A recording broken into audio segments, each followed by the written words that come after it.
it's not quite there. But you can see that maybe you've been tracking an area for, I don't know, 6 months, 24 months, however into the data you are.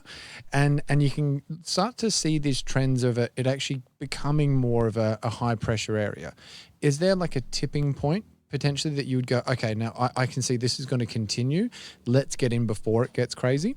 Yeah, that's a great point. So firstly, by categorizing many markets across pressure buckets, high, modest, balanced, that's kind of a starting point to firstly say where there's a lot of stuff happening quickly, where there's stuff happening in a decent speed, and this is okay. So, in theory, we could say that if we look at somewhere that's not in high pressure, well, it might be easier to acquire.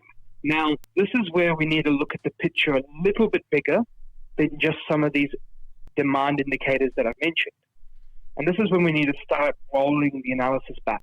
Now, there's one level of demand that actually carries no speculation, and this is the rental market, right? We can talk about the price versus rental market in one simple example. If you go out to an open home and you're out to buy a property, there's every little chance there that you're going to bid at the property with the hope that one day it goes up, not purely for what it's worth now. Mm-hmm.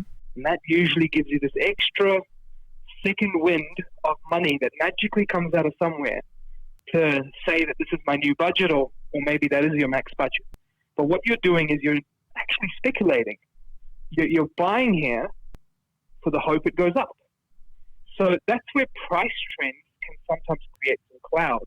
And this is where if you've done your buckets and put them into high, medium, low, or balanced, and now you want that second layer of confidence, well, look at the rental data. Because when rental data is high or strong, there is usually no speculation. And I'll give you an example with that same open home. When someone goes to a rental property open home, no one really goes to rent it with the hope that, well, I love this place, I hope my rents go up. Or, I love this place, I really hope the landlord raises these rents on me. And no one really does that. You go there competing, willing to put your best dollar forward on that application, or simply that application, put it in for that dollar that it's listed, because you see value in it, because you'd like to pay it, and because you'd like to be in that area.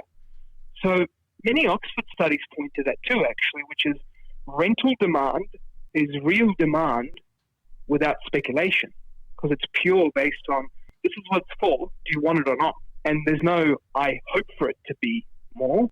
It's just, do I see value in it or not? This is brilliant, Arjun. So how do we actually then separate the different types of properties? Does that just all come out in the wash, or do you also segregate as to units, large family homes, small family homes, that sort of thing? Yeah, so this is one thing where I've started to track, and it's actually looking at... If you want to listen to the rest of that interview, simply subscribe to the Pizza and Property Podcast on Google Play, iTunes, or Spotify, anywhere you can find us. And make sure to subscribe to the YouTube channel below, and have an amazing week.